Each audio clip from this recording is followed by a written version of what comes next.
Eko Dwi Prasetyo, Pendidikan Ekonomi 2017, Universitas Negeri Padang. Pada video kali ini saya akan menjelaskan mengenai masalah dalam pengelolaan kelas. Dalam memenuhi tugasnya, seorang guru tentu menemui banyak halangan atau permasalahan, baik permasalahan dalam pengajaran maupun permasalahan dalam pengelolaan kelas.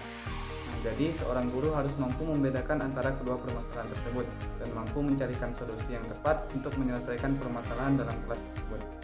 Pada kesempatan kali ini, saya akan membahas mengenai permasalahan dalam pengelolaan kelas.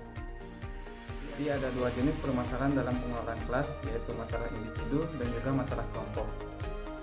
Masalah individu ini berdasarkan atas anggapan dasar bahwa tingkah laku manusia itu mengarah pada pencapaian suatu tujuan. Nah, jadi jika seorang individu sudah melakukan sesuatu tetapi tujuannya tidak tercapai, jadi seorang individu itu dapat melakukan hal yang menyimpang. Di antaranya, yang pertama ada pola perilaku mencari perhatian. Perilaku ini biasanya dilakukan oleh seorang siswa yang pemalas dan suka bergantung pada temannya.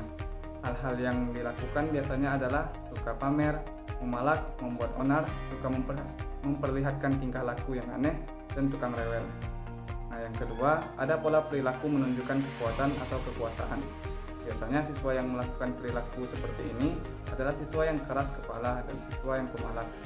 Hal yang dilakukan biasanya seorang siswa ini sering berbohong, menampilkan adanya pertentangan. Nah, jadi apapun yang disampaikan oleh guru atau temannya, dia selalu berusaha untuk menentang. Kemudian yang ketiga, ada pola perilaku yang bertujuan menyakiti orang lain.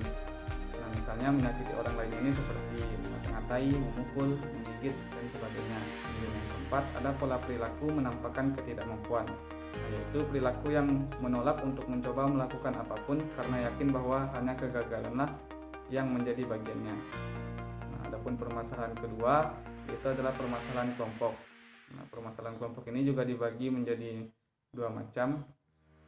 Yang pertama adalah kurangnya kekompakan. Nah, ini ditandai dengan adanya ketidakcocokan atau konflik antara anggota kelompok. Siswa di kelas merasa tidak nyaman dengan keadaan ini dan mereka tidak tertarik untuk mengikuti pembelajaran. Dan biasanya di dalam kelompok itu tidak ada kerjasama sama sekali. Nah, kemudian permasalahan yang kedua, yaitu adanya kurangnya mengikuti aturan kelompok.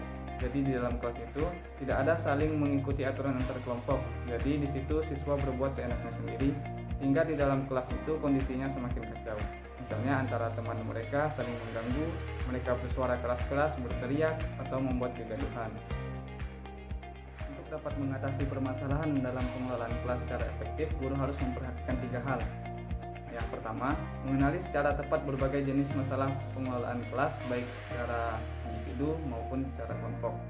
Nah, yang kedua, memahami pendekatan mana yang cocok yang digunakan untuk menyelesaikan permasalahan dalam pengelolaan kelas. Kemudian yang ketiga, memilih dan menetapkan pendekatan yang paling tepat. Nah, adapun untuk menangani masalah-masalah pengelolaan kelas tadi, guru dapat menggunakan beberapa pendekatan.